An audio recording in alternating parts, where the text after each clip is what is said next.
With their highly anticipated showdown on the horizon, Gervonta Davis and Shakur Stevenson had a dramatic encounter at the airport that nobody saw coming. That tense but civil wait for their fight turned into an explosive confrontation as if they were already in the ring.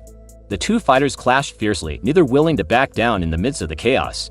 Stevenson suffered a severe head injury, while Davis escaped with only a bruise on his left cheek. Davis, the current WBA world title holder, has established himself as one of boxing's most electrifying and powerful forces, with an incredible track record of knocking out all but 2 of his 20 opponents. Davis has earned his name as one of the biggest draws in sports. His power, speed, and relentless aggression in the ring have made him a fan favorite, as well as a nightmare for anyone who steps into the ring with him. Given his formidable resume, it wasn't surprising to many when Davis encountered fellow boxing star Shakur Stevenson at the airport and came out on top in their brief exchange. Gervonta Davis walked away from the altercation with just a bruise on his left cheek, a minor mark, given what happened to Shakur Stevenson. Stevenson wasn't as fortunate. He experienced a head injury that could have serious repercussions.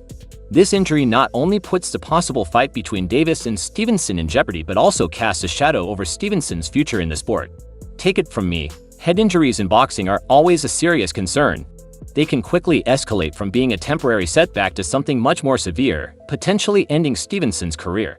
It could mean he loses his chance to ever step into the ring again. However, Stevenson's team received some reassuring news from the doctors, who confirmed that despite the initial concerns, the head injury is not as serious as it seemed.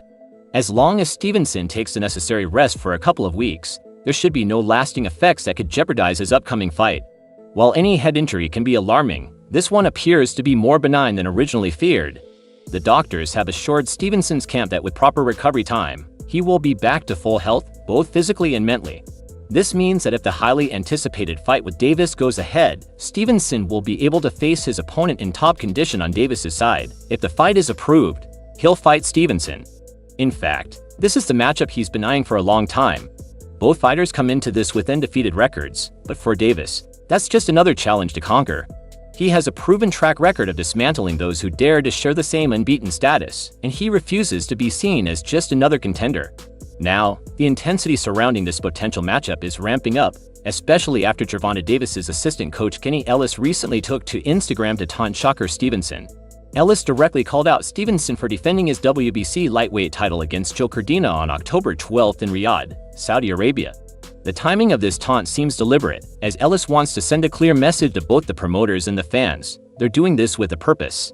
It's almost as if Ellis is challenging Stevenson, reminding him and everyone else that Davis is ready and waiting for the real fight to begin. Kenny Ellis couldn't resist mocking the upcoming Shakur Stevenson vs. Shakur Stevenson fight, sarcastically labeling it as a huge event and urging fans to grab their tickets quickly. His remarks were dripping with irony, clearly meant to downplay the significance of the bout. Stevenson has already been under fire from boxing fans for choosing Stevenson as his next opponent, and Ellis's taunts only add fuel to the fire. Many fans believe that Stevenson should have aimed higher, questioning whether Stevenson is truly worthy of challenging the WBC lightweight champion. But why is Kenny Ellis mocking this matchup? What does it mean for Shakur Stevenson? Ellis's sarcasm hints at deeper concerns, suggesting that Stevenson's choice of opponent might not be the best move for his career.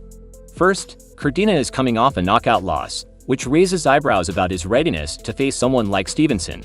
Not only has he never fought at 135 pounds, but he's also considered a domestic-level fighter, which further calls into question the competitiveness of this matchup. What's even more concerning is the lack of interest surrounding Stevenson.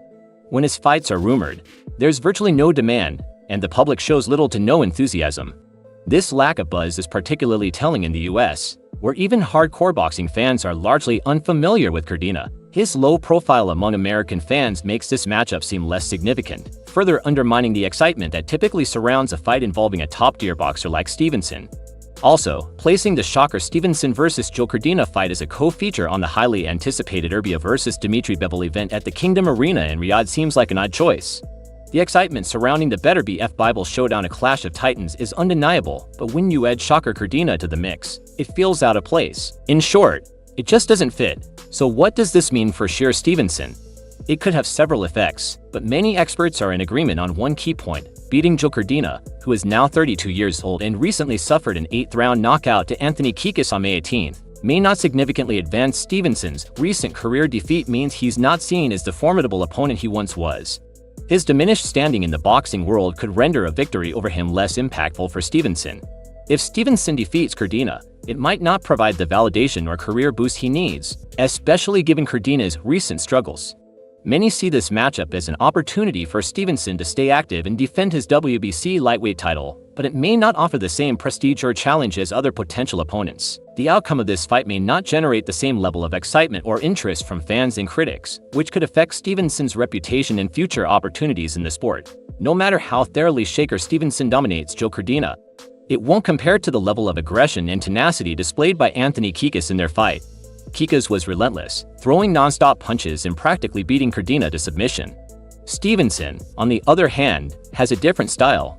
He is more likely to box his way to a 12-round decision rather than fighting in an all-out brawl.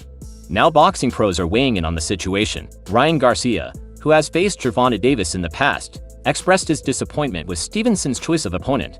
Garcia believes that if Stevenson had faced Davis instead, it would have greatly elevated Davis's status as an undefeated fighter and left fans in awe. "I'm disappointed in Stevenson's poor choice of opponent. He should have made a deal with Tank. Instead, if he had taken that fight, his status in boxing would be absolutely astounding right now. A fight with Tank would have solidified his place at the top, but instead, he's missed a huge opportunity to prove himself against the best." Even Arnold Hart Union, who recently fought and lost to Stevenson, expressed his disappointment and criticized the choice of opponent, saying that Cardina is not worthy of the matchup. Hart Union claimed that, given his lack of appeal, the fight is unlikely to deliver an exciting spectacle. Regardless of how much it is defended, a fight with someone like Tank Davis would have been a real statement and a chance to elevate his career to the next level. Missing out on that matchup is a lost chance for Stevenson to make a major impact in boxing.